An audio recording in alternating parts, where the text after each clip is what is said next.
Is the Sarasota housing market crashing? July 2026 update. Shorter answer is no. The Sarasota housing market is not crashing, but it is changing, and the changes depend heavily on your price range.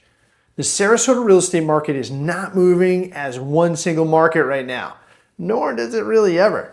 In July of 2026, we saw two different stories happening at the same time. At the luxury level, homes priced over 1 million sales activity increased substantially. Median prices moved higher, and buyers remained willing to pay for exceptional properties. Makes sense. Now, below 1 million, homes were still selling, but buyers became more selective.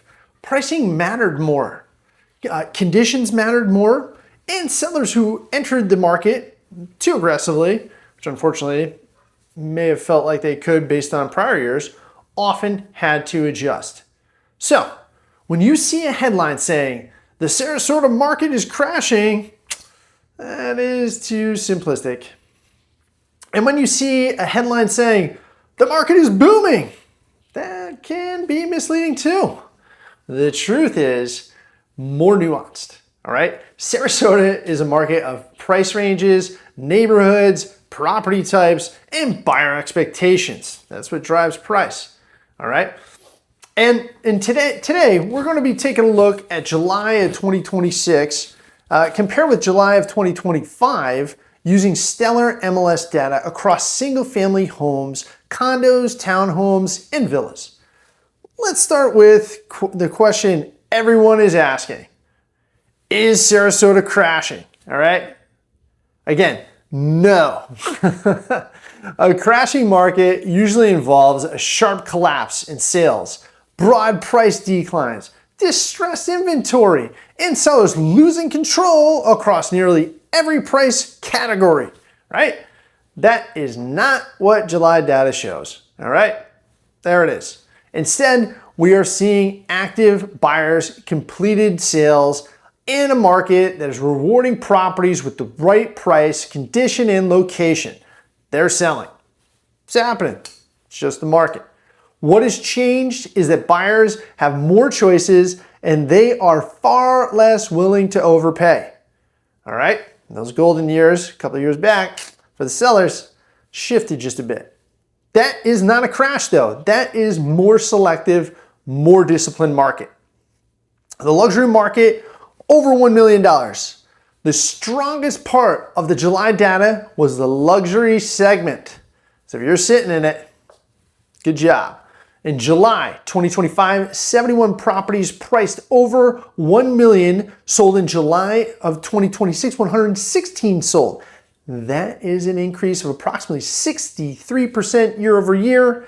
That is not a small change. That is 45 additional luxury closings in 1 month.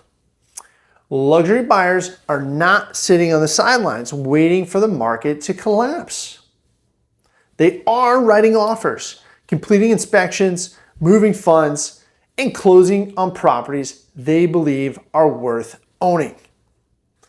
The median sold price also increased from approximately 1.4 million in July, 1.415 to be exact, of 2025, to 1.5675 in July of 2026. That is an increase of nearly 11%. Median price per square foot rose as well, from roughly $510 to nearly $645 per square foot. Now that does not mean every luxury property increased in value by 11% or 26% in 1 year. Luxury data can shift based on the mix of homes sold, especially waterfront homes, newer construction, major renovations, or exceptional locations. But it does tell us that the higher end of the market remained active and more buyers were willing to transact at premium price points. Luxury buyers are still selective, all right? It's going on. They can be. There's a lot of opportunity out there. Here is the important part. Strong luxury sales do not mean sellers can price however they want. The median time to contract increased from 62 days to 71 days. And the median sale to list ratio moved from approximately 95% to 94%. Little more negotiating going on. That tells us luxury buyers are active but patient. They're willing to pay for the right property, but they are evaluating every detail. Waterfront access and views, location and privacy, construction, quality of course, and condition, insurance costs, property taxes, renovation quality, maintenance requirements, comparable sales, resale potential. A luxury buyer may emotionally fall in love with a home. That's how most people purchase their homes. It's an emotional deal, even for someone who's in the stats. But the numbers still have to make sense. And then they go back to the details. That is why a well-positioned luxury home can sell quickly and strongly, while an overpriced or dated home can sit on the market for waiting for a buyer who never arrives. What luxury sellers should know. If you own a luxury home, the July numbers should be encouraging. More high-end homes and the median sold price increased. That's what you want to see, folks. But this is not permission to pick the highest price in the neighborhood and hope the market catches up. That's just not going to float in this market. It's not happening. Today's luxury buyer has alternatives, and they're using them. They can buy in Sarasota, Longboat Key, Lakewood Ranch, Siesta Key, Venice, Naples, or another Florida market entirely. They can wait, they can rent, or they can decide the property is not worth the premium. Your home has to answer one question clearly. Why should a buyer choose this property over every other option available? All right, pivotal right there. Just gave you a big one. That answer comes from price, presentation, condition, marketing, and specific lifestyle that the home delivers. All right? The market below 1 million. Now let's look at this market below 1 million. In July of 2025, 367 properties sold. In July of 2026, 392 sold.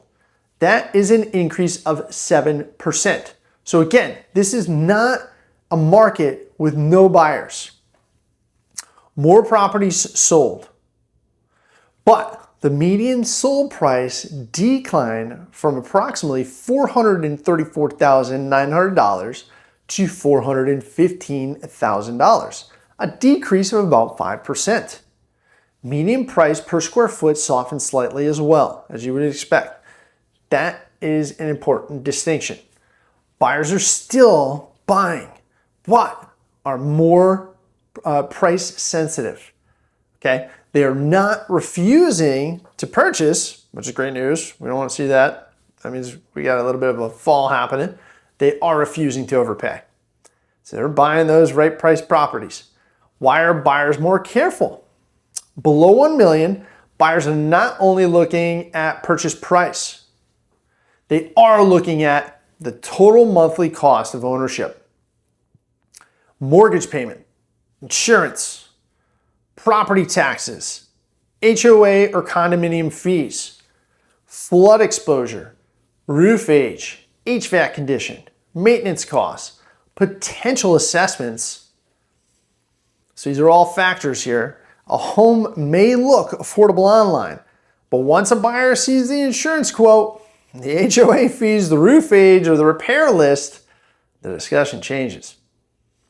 That is why condition and pricing are so important right now.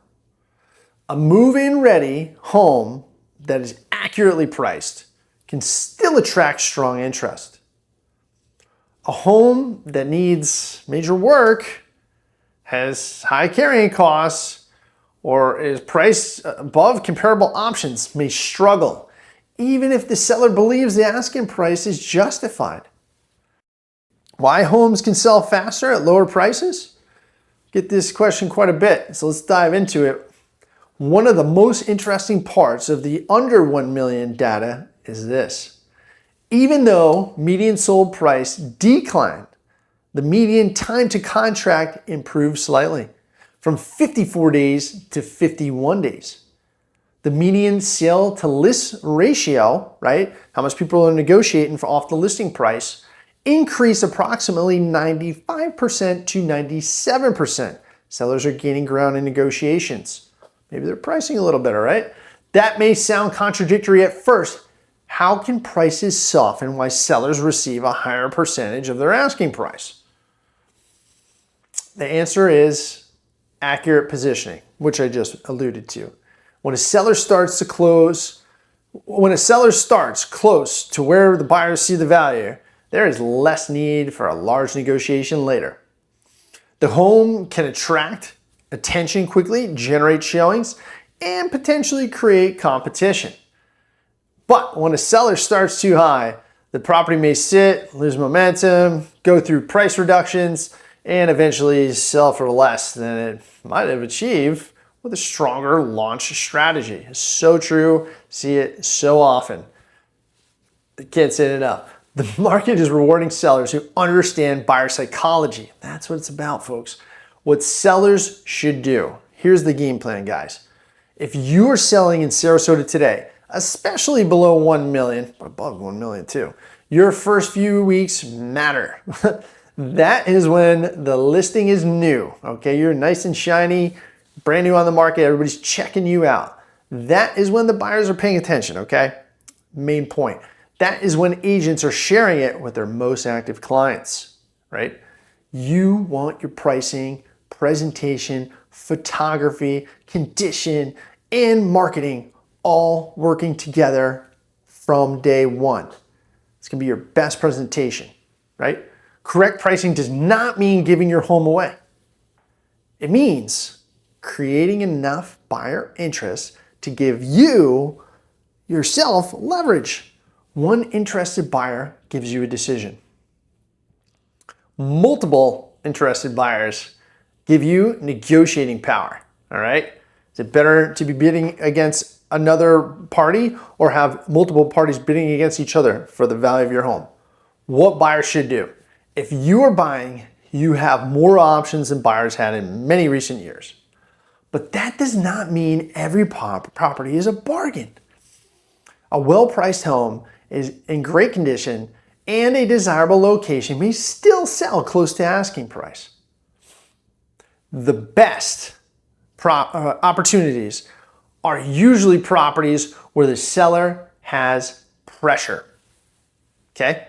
Extended time on market, multiple price reductions, significant repairs or deferred maintenance, high carrying costs, and upcoming move, purchase, or deadline. A listing that launched above the market. Basically everything we've been talking about, especially that last one. The right negotiation is not always about offering the lowest price. Sometimes the best value comes through closing costs, repairs, timing, furniture, inspection terms, financing, flexibility, or other contract terms. Final takeaway for you. So, is the Sarasota housing market crashing? Not a chance. The luxury segment showed stronger July sales activity and higher median closing prices, while buyers still negotiated carefully and took longer to commit. It's just a fact, that's what happened. Below 1 million, sales increased, but prices softened as buyers became more sensitive to value, condition, and ownership costs, right? They're evaluating the stuff instead of just rushing into a house like they did 2 years ago because everybody's offering on it. This is not one market. It is your neighborhood, your property type, your price range, your competition, and your home's condition. If you're thinking about selling, the question is not simply, is the market up or down? You know that now. The question is, what are buyers choosing in my specific market and how do I position my home to compete? And if you are buying, the opportunity is identifying where the seller has leverage, where you have leverage, and which homes are worth acting on quickly. They're gonna come up. Some of them are gonna be listening to this video, they're gonna do it right. Or their agent, however it goes, those are the ones that are gonna move quickly. I'm Michael Graf with Coldwell Banker. If you would like a personalized market analysis for your Sarasota area or help understanding the neighborhood you are considering, reach out to me. Bye for now.